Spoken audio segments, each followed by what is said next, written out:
Joining us now, one of the co-authors of the article of impeachment against President Trump, Democratic Congressman Ted Lieu of California.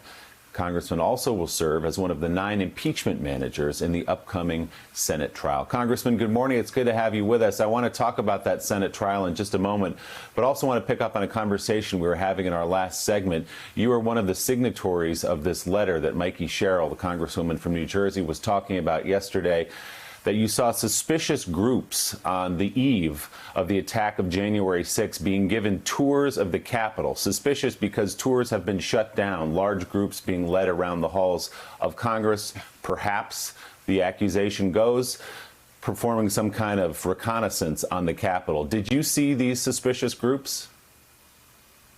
I personally did not see them, but we do know from various reports that there was a lot of different suspicious activities happening, and no one is above the law, not the president, not the president's attorney, and certainly not any members of Congress. So if any members of Congress are suspected of violating the law, the FBI needs to investigate, and there needs to be a far and wide-ranging investigation. Is it your understanding, Congressman, that these were fellow members of Congress leading these tours?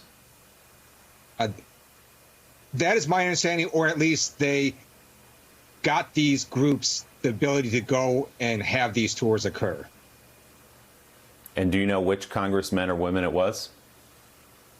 I do not. But again, we are calling for a far and wide-reaching investigation, which, by the way, also needs to include whether any of these members of Congress help incite an insurrection, which itself is a federal crime and a felony. And again, we need law enforcement to investigate everyone. Members of Congress should not be excluded. Yeah, that's more than expulsion from Congress. If you're conspiring, that's a criminal act. So, Congressman, let's talk about the trial ahead of you next week. Mitch McConnell has said he will bring the Senate back not before the planned January 19th date, which is next Tuesday. How are you viewing this trial? There's been some debate that Joe Biden may not want to be mired in the legacy of Donald Trump to begin his term in office the following day on January the 20th. What is your strategy heading in? Let me first say, I previously served on active duty in the U.S. military because I believe America is an exceptional country.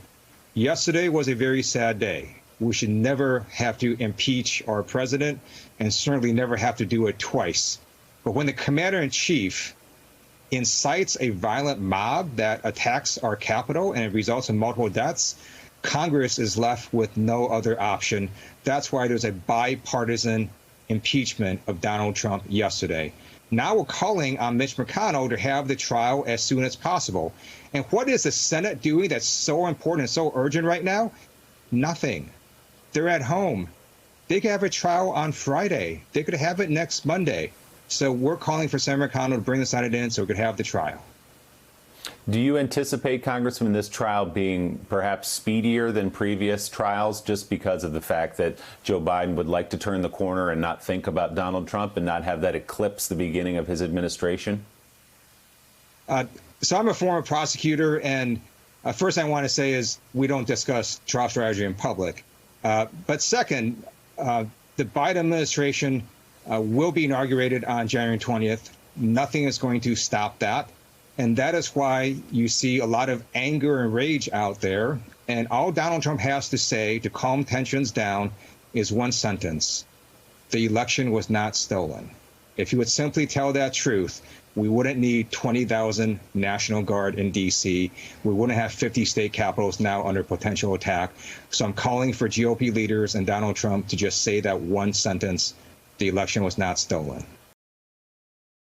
Hey, thanks so much for watching our YouTube channel. You can follow up on today's top stories and breaking news, or catch up on your favorite MSNBC shows all in one place. Download the NBC News app today.